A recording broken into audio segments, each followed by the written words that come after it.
Alright, we're going to take a look at sequences under 15 minutes, looking at the definition and theorems. So first of all, let's take a look at the definition of a sequence. So a sequence, and we're going to denote all the sequence going forward of a sub n, where n goes from 1 to infinity, is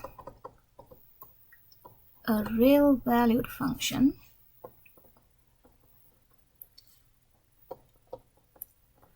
whose domain is a set where the domain is the set of the form, the set where n is any integer such that n is greater or equals to m for some fixed integer m.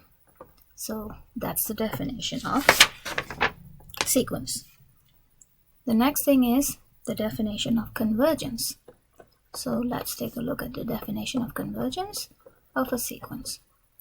So we say a sequence is converging. So let's say an converges to a. The formal definition is for all epsilon greater than 0, there exists a positive integer, so let's call it cap a, such that absolute value of a sub n minus a is less than epsilon for all little n greater or equal than the capital N that we chose. So that's the definition of convergence of a sequence. The next thing we're going to see is a definition of what happens when it does not converge, which means an, we put an arrow and cross it out, does not converge to a. This means that an diverges. So we'll take a look at that example or the definition later. So some of the ideas that we have to know are the following. So we're going to call that remarks. So let's say we have several remarks of sequences. Okay. So suppose that observations here that should be made and proved is, let's take a look. We can have a sequence an is identical to sequence bn if they have the same limit. So if an goes to bn, an goes to a, bn goes to a, that's called the same limit. So if an and bn differ from each other in only a finite number of terms, then both sequences converge to the same value or they both diverge. So if it is finite. So if you have a sequence that converges and an is equals a for infinitely many values, where a is constant, then a converges to a.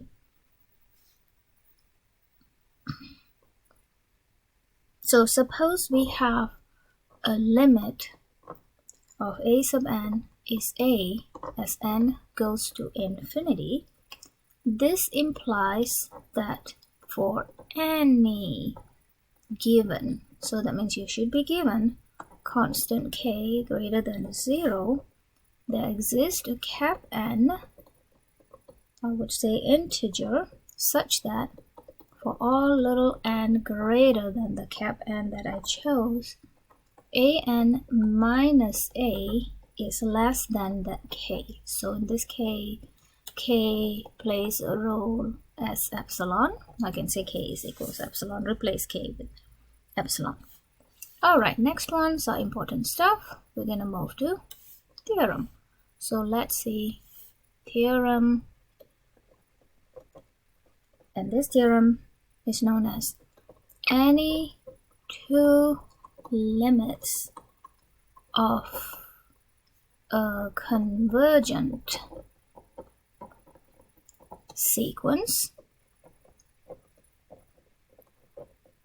are the same.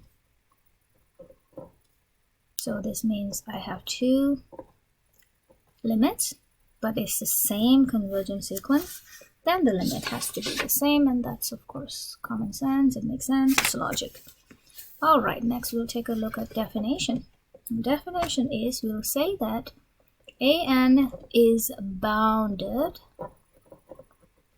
if and only if there exists a positive constant m greater than 0 such that absolute value an is less or equals than the boundary m for all n in natural or just fixed numbers. If it is not bounded, we're going to call not bounded. So the next one is again theorem. So this theorem says any convergent sequence is bounded. So if we find out that a sequence is convergent, it has to be bounded. So that's what the theorem says. The next theorem is again theorem. We're going to have a lot of definitions in theorem here. So the next theorem says that if we have a sequence that converges to a non-constant a, so suppose an converges to a, it's a non-zero, so I'm going to say a greater than 0, then there exists capital N, some integer capital N, such that a sub n is not 0 for all n greater or equals to cap n. In fact, this is where you say an is greater or equals 1/2 of a for all n that's greater than that capital N that we chose. Alright, next, again, we have more theorem coming up. So let's take a look at this theorem. This theorem says that consider a sequence an or consider a real number r. So we will say if r is real number and if the absolute value of r is less than 1, then we can say that the limit as n approaches infinity, and if you take r and you power it to n, it is 0. So this is behind the scene, the idea of geometric series. Okay, and we have more theorem. So the next theorem we're going to take a look is theorem, the sequence an converges to 0 if and only if the sequence, that's the absolute value sequence of the same, converges to 0. So that's the theorem, which means we definitely have to prove it. Okay, the next thing we're going to take a look is at more theorems. We already know all the basic theorems and properties of adding and subtracting limits, and we know what to do if it is multiplying by a constant. We also know what to do in a, what do you call, a squeeze theorem. So the one that we are not too familiar, suppose if we have a sequence a sub n converges to 0, and if we are given a sequence bn that is bounded, so make sure an converges, but it has to converge to 0, and bn is given, is bounded, then we're going to say that the sequence an times bn, so we put together, and that converges to 0. Of course, you have to prove it, right? Absolutely. So that's the theorem of infinite limits.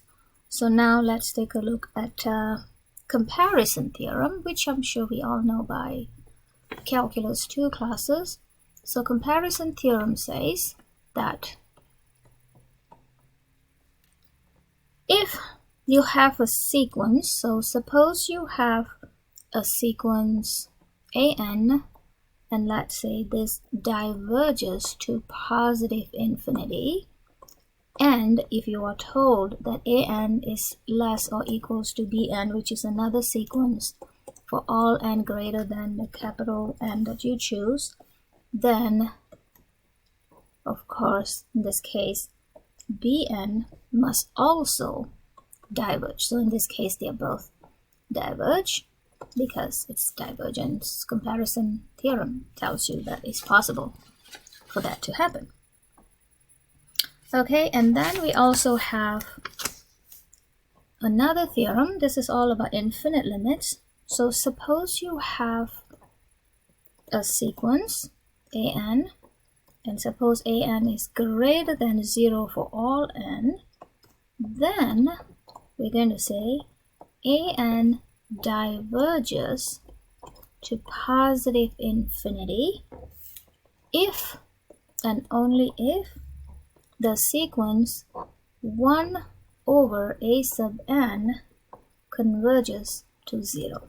Of course, that makes sense by limit properties in calculus. 1 over infinity approaches 0. So we also know ratio test, we know root test, we know the definitions of root and ratio test. And then the next one is monotone. What is the meaning of monotone? Let's quickly take a look at the definition of monotone. Monotone, a sequence is said to be monotone. So we'll say an is monotone if it is increasing or decreasing. So this is monotone. So you just need to figure out if it is increasing, an less or equals am. If it is decreasing, it's going to be the other way around. So you just have to remember all the logics of monotonous sequence and try to do it with practice sharing. So that's what it is. So this is the next one. Is a very, very, very important theorem that comes and shows up a lot in many, many places. So this theorem is called, suppose you have increasing sequence an, and so when that happens, what's going to happen? Okay, so suppose you have increasing sequence an, you have two things can happen. One, you can say that if, or you will say there are two possibilities. One possibility is an is bounded above. Remember, because this is increasing. So an is bounded above. So since an is bounded above, and let's say by constant m, which is a positive constant, then we know that exists L, another constant that less or equals than m, such that the limit of an as n approaches infinity is actually the L. Or if another case would be if an is unbounded, and of course we'll say that the limit as n approaches infinity for an is positive infinity. So you can do the same thing or similar thing where an is decreasing.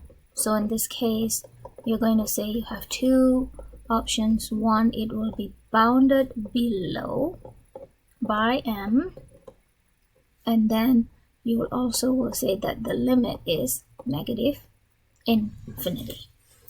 All right, that's it in limits up to monotone, all the things that you know about sequences and its limit.